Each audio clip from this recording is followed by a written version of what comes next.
It's time to break some hearts for this Valentine's Day special. We are going to be playing Overheal Priest centered around Hedanis, where we're going to be trying to OTK our opponent by generating a bunch of zero-cost spells that will refresh our hero power thanks to Raza, and then using Papercraft Angel as a way to get it down to a 0-mana hero power, thus essentially making every single spell that we cast 2 overheals for Hedanis, doing 10 damage instead of 5, and also using Ceaseless Expanse as a way to get rid of our opponent's board. Now, this is a deck that does struggle a little bit against Zerg DK, so I do need to give that warning before we get into it, but I figured this would be a perfect opportunity to revisit this deck before it rotates. Now, for the one guide of deck, you're going to be looking for any of your draw power cards, such as Creation Protocol. If you see Crimson Clergy and Fan Club, you're going to want to keep both of them in your starting hand, and then you're going to be looking for early game removal tools, such as Tea or Hot Coals, depending on what the matchup actually is. Now, with all means said, let's look at some game. Okay, let's see what Mage has in store for us. There's 2 Mage decks floating around.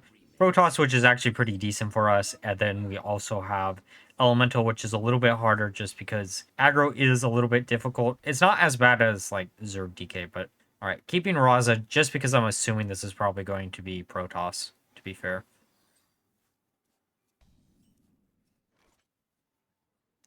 Yeah, let's just pass it. I was thinking about maybe coining out the Forge on Creation Protocol, but I think we're going to keep the coin for Raza.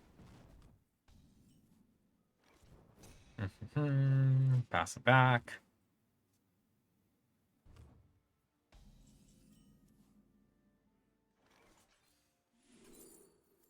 Oh, I mean, let's go with 2 of the hidden gems. The reason why we're doing that instead of the other cards is like, or instead of Ceaseless Expanse, is just because of the fact that, like, sure, Ceaseless can sit in our hand, but I don't think, since this is Protoss, it's going to matter too much if we have a 15-15, because they'll just be able to nuke it in a single turn. The more hidden gems that we can get, the better, just because they're, like, passive healing.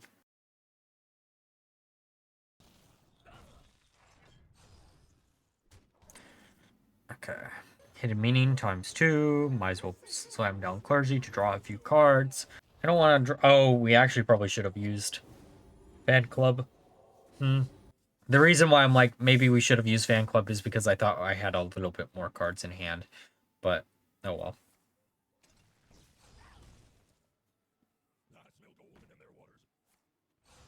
Okay. So... I don't know exactly what they have in store for us. Well, I mean, I do. They're probably trying to make sure they can get the OTK with a single one of the Colossi. We're only going to attack into one of these because attacking into both of them, I would rather just get full advantage off of Perfect, actually. The longer we can get the 3/2s or the gems to stay alive, the longer or the higher chance we have to use them as a finisher for Hedanis when we pull off the combo. At least in theory. Okay, Chrono Boost. They haven't actually used too many, like, mana discounts for the Colossi yet. I think they've used... Okay, they've used 2 Proton Cannons now.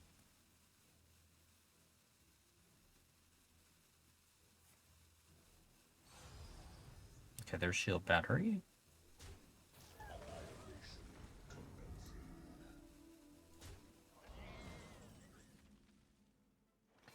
We can destroy everything here with a good hold. Holy Nova!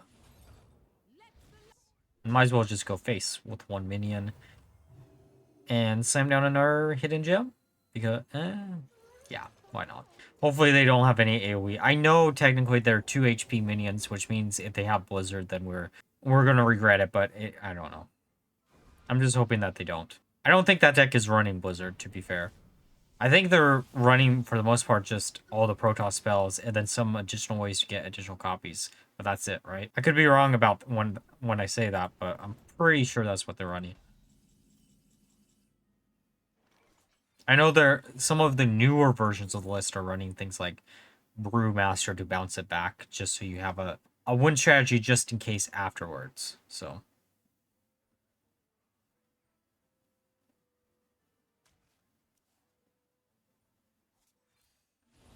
Okay, let's see what we grab here. As much as I want to grab Almanthul, I think just grabbing the Clergy here to draw 3 is probably the best bet here. Wait. Oh, good, good, good. We're not... If I had used Fan Club, we would have burned something, but we're fine. Okay, Void Scripture into Rising Waves. The minion had to be destroyed at some point, so... Okay. I mean, a little bit of additional HP isn't going to be too... Oh. Oh, that's a neat little trick there. I honestly haven't thought about doing that before, but that's cool. Maybe I'll reuse that for, like, some freeze list. I don't know. Okay, Mage. Actually, you know what? No minion Mage might be something that I'll try to make work before it... Actually, that isn't rotating, is it? Galactic Orb is, but I don't think the rest are. And that could be a really cool card to, like, try to build something around. Alright, let's draw some more cards. Oh, Hedanis. That's... Also, actually, let me know down below how to pronounce the card's name. I will probably not remember it, and I probably will never play the card again after this video. Unless I start doing wild content. But, like... Or it sticks around as, like, in the core set, I guess. They could always put him in the core set. That'd be curious to do because, like, he is kind of the payoff for Overheal Priest, and the legendaries in the core set for Priest are really bad. They're really, really, really bad. Just so terrible. Like, Benedictus before was actually pretty good because it supported Shadow Priest, which is a neat little alternative, like, design space. But, oh boy. Katarina and Madame Laval, I think, are the 2 cards currently for Priest in the core set. That's actually half of the reason why I think Priest has been, like, really bad this year, is, like, there are some classes in the game that currently have really good core sets. Rogue, great example. Preparation, Shadow Step, great. Tess, a little bit too slow nowadays, but it is what it is. And actually, what is the other legendary for Rogue? I don't remember. Maybe they're not a really good example, but, like, it would be cool to see, like, some of the core sets being used to bring back old decks that are going to get, like, support during the year, which they did a few times last year, and of course we had to burn the creation protocol. Like, that legitimately is, like, the one card I didn't want to burn. Well, the second Careless was actually really the second card that I didn't want to burn. So, okay, there's Primal Glyph. Ugh.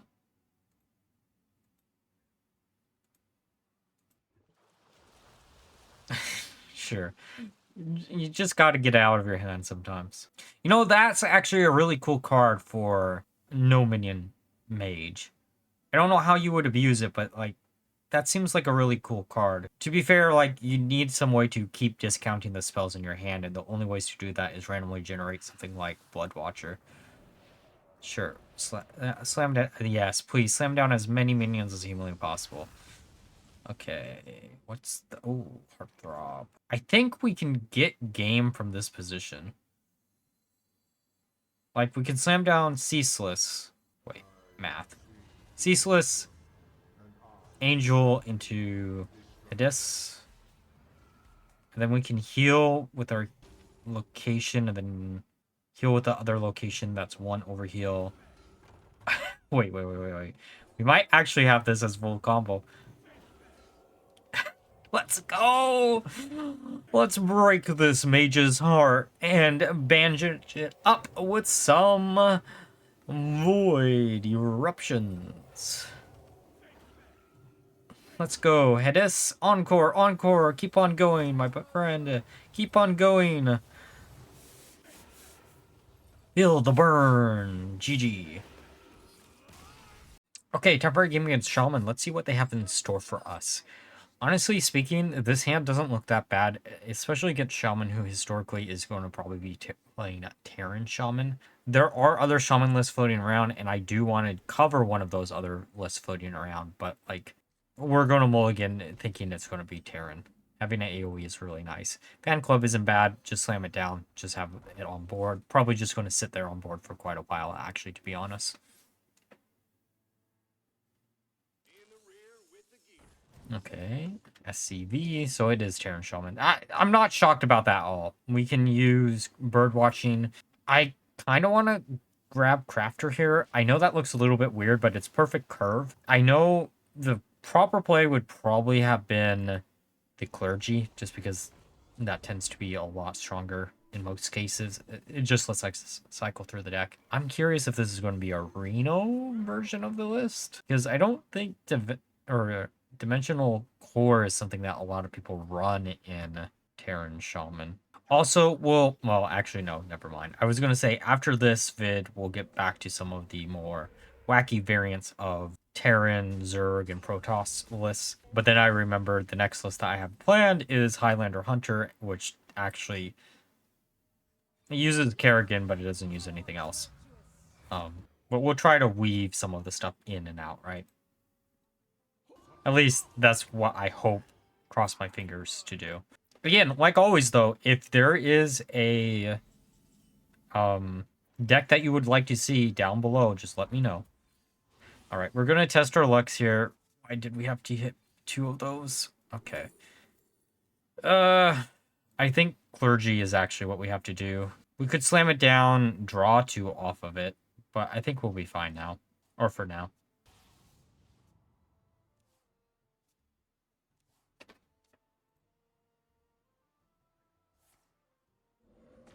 I will say, also Shaman is on the list. I have a Shaman list that I have a few decent games with, but I ended up just delaying it because of some of the other ideas that I've been having over the past week. I also wanted another list is Jotun. I will make some type of Jotun meme list, even if it is like the worst deck that I put out in like recent history. I'm allowed at least a few of those like per set / mini set, in my opinion. I will say this also, like if Funnel Cake actually how do we want to do this? We're just going to make sure we don't burn a card.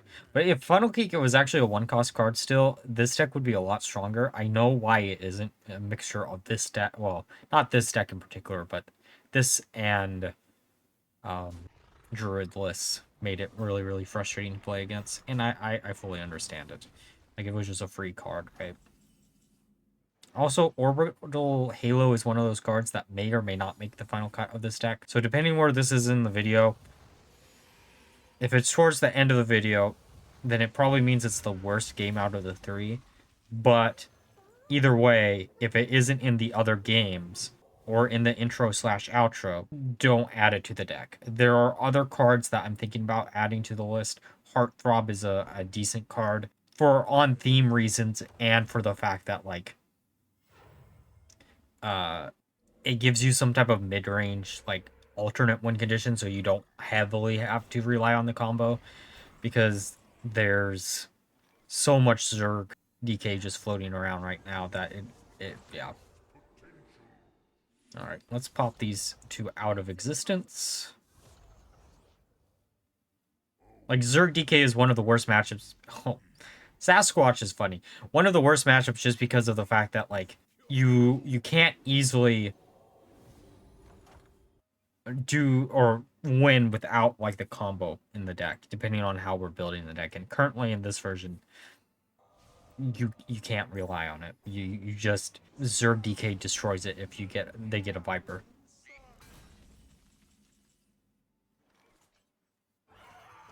Also, Sasquatch might be a if we had space, I would include Sasquatch.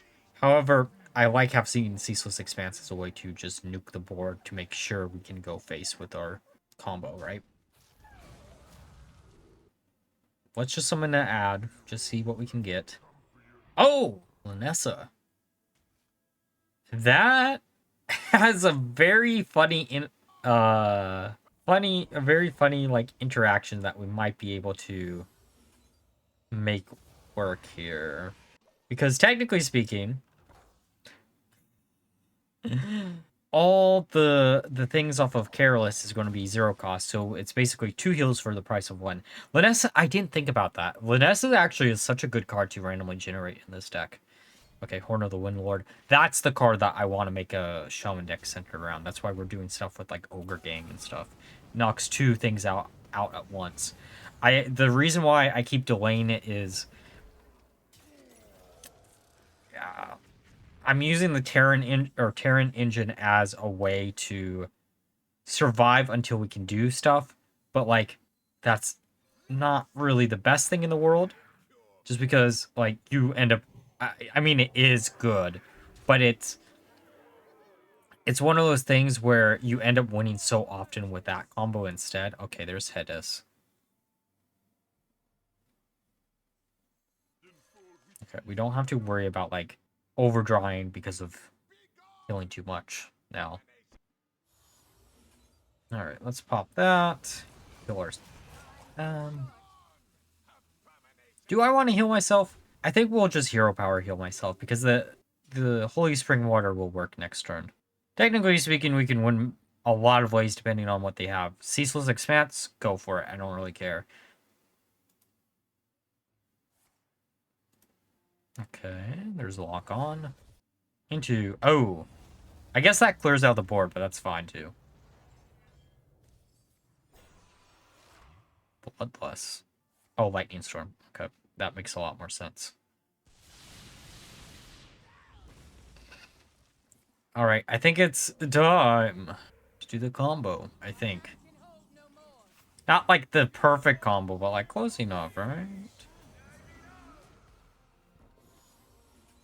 Alright, let's pop that just to pop it. We're going to take some additional damage, but that's fine.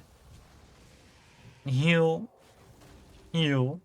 And we just gotta bandage up our pop star. Once to face. Twice to face. A third time to face. Huh?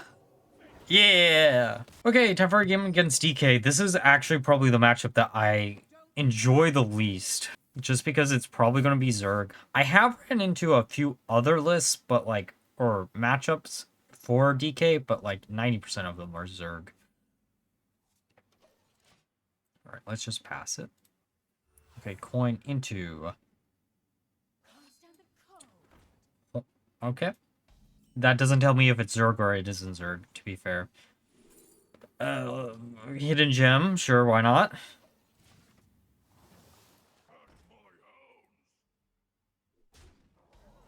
Okay. Slam down Crafter, hopefully they'll just trade.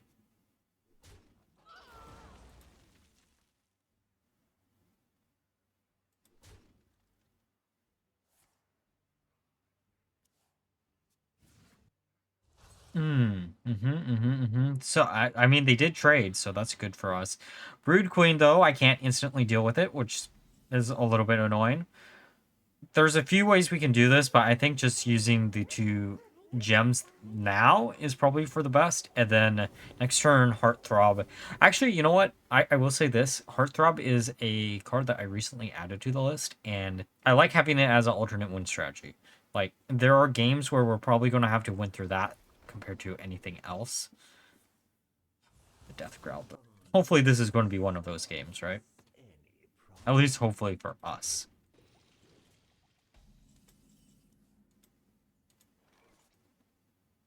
Okay, let's swap the stats before it becomes any bit of a hassle.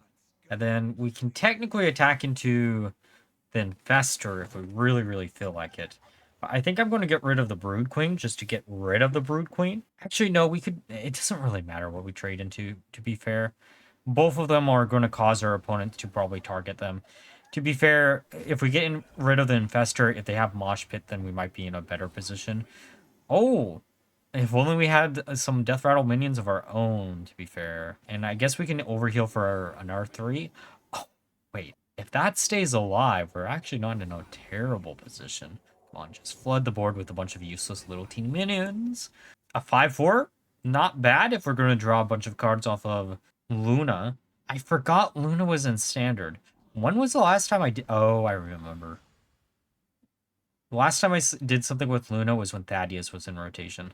And there was a Mage list. It's on the channel. I have a lot of like Thaddeus combos. I think I even have an entire playlist of them.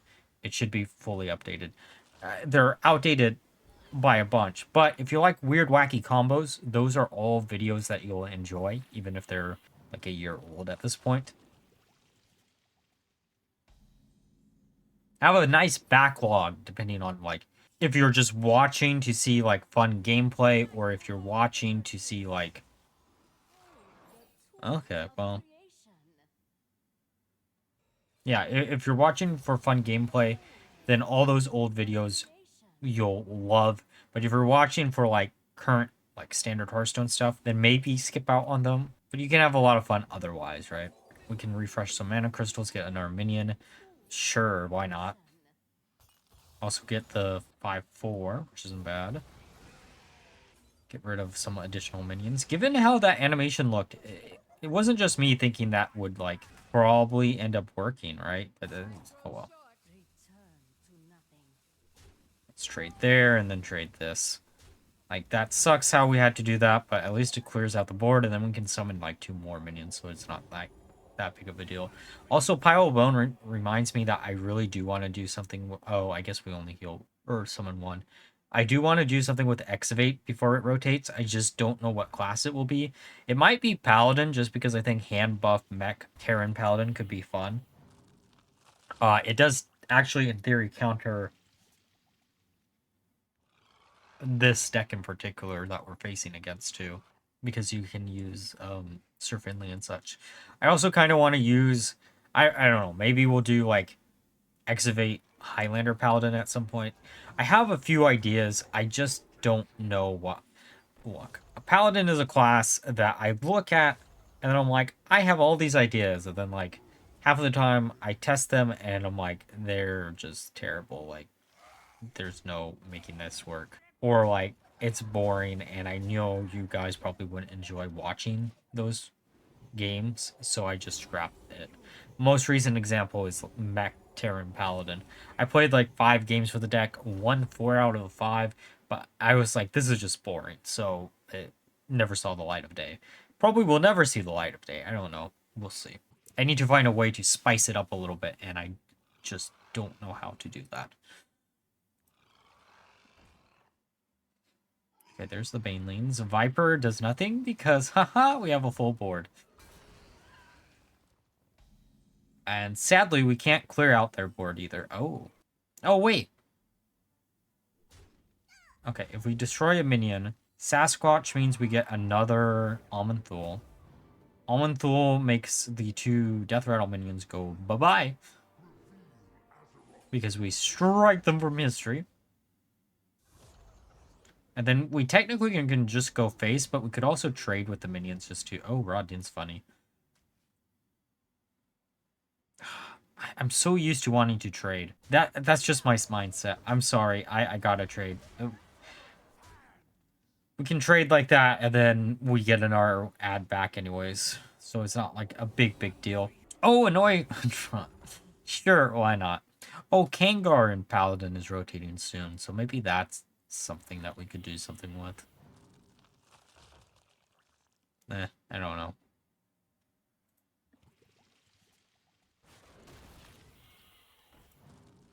Okay, there's Zerglane.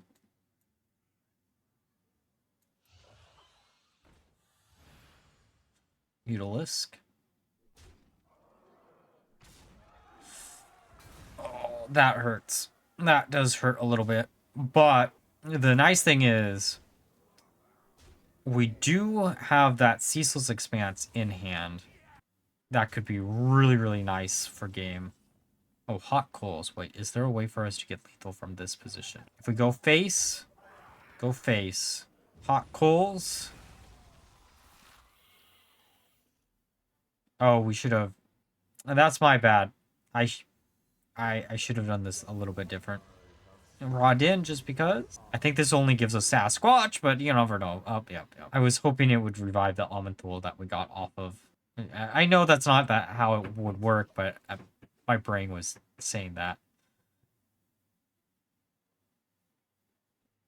Should be GG. Yeah. Alright, now that we're through the games, let's discuss my final thoughts of the deck. So, this deck, I played around 20 games with it, ended up with around a 45% run rate, which is a little bit higher than I expected, but also at the same time, this deck felt like it had a lot of potential. I know some people right now are trying out Acronite in a list similar to this as a way to just overwhelming your opponent with really, really sticky minions and then using Crazed Alchemist instead. Overall, if you're looking for something to do with Overheal before a lot of these cards rotate out of Standard, this is one of the better opportunities to do so, and I thought it would be perfect, like I said before, for Valentine's Day. Now, like always, if you enjoyed the video, please like, comment, subscribe. Until next time, bye bye.